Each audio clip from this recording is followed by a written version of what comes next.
గంజి చూసా బెంజి చూసా ఇది ప్రజారాజ్యం పార్టీ స్థాపించే సమయంలో మెగాస్టార్ చిరంజీవి చేసిన వ్యాఖ్యలు. గంజి అంటే పేదరికం, బెంజ్ అంటే రిచ్ అనే ఉద్దేశంతో ఆయన ఈ కామెంట్స్ చేశారు. అయితే గంజి పేదరికానికి కొలమానమో కాదో తెలియదు, కానీ గంజి తాగితే ఆరోగ్యపరంగా హెల్దీగా ఉంటారని, రిచ్ అవ్వడం ఖాయమని తేల్చి చెబుతున్నారు ఆరోగ్య నిపుణులు. వీలైతే రోజుకో గ్లాస్ గంజి తాగి ఆరోగ్యాన్ని మెరుగుపరుచుకోవాలని సూచిస్తున్నారు.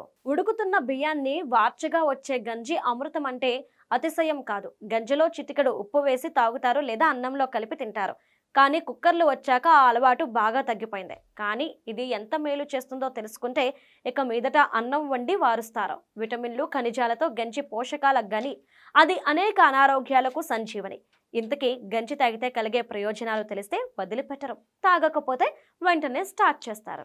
గంజి అన్నం వార్చిన నీళ్లు తాగడం వల్ల జీర్ణక్రియ మెరుగుపడుతుంది, పేగుల ఆరోగ్యం మెరుగుపడుతుంది, శరీరానికి అవసరమైన పిండి పదార్థాలు, విటమిన్లు, ముఖ్యంగా B1, B6 మినరల్స్ లభిస్తాయి. ముఖ్యంగా వేసవిలో శరీరానికి చలవ చేసి శక్తిని ఇస్తుంది. ప్రోబయోటిక్స్తో పేగుల్లో మంచి బ్యాక్టీరియా పెరుగుతుంది మరియు చర్మ, కేశ సంరక్షణకు ఉపయోగపడుతుంది. ఆకలి తగ్గినప్పుడు, అనారోగ్యంగా ఉన్నప్పుడు, కోలుకునే సమయంలో గంజి సహజ వైద్యంగా పనిచేస్తుంది.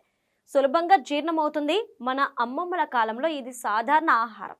ఆధునిక భోజన పద్ధతుల మధ్య గంజి తాగే అలవాటు బాగా తగ్గింది. దీన్ని మళ్ళీ రోజువారీ ఆహారంలోకి తీసుకురావడం ఎంతో అవసరం. గంజితో పాటు నానబెట్టిన పెసలు, చిరుధాన్యాలు తింటే మరింత ఆరోగ్యదాయకం. అదనపు పోషకాలు తోడవుతాయి. రాత్రిపూట పెరుగు వేసి పులియబెడితే మంచి బ్యాక్టీరియా వృద్ధి చెందుతుంది. ఆ గంజిని ఉదయం తాగితే పేగు ఆరోగ్యానికి మేలు.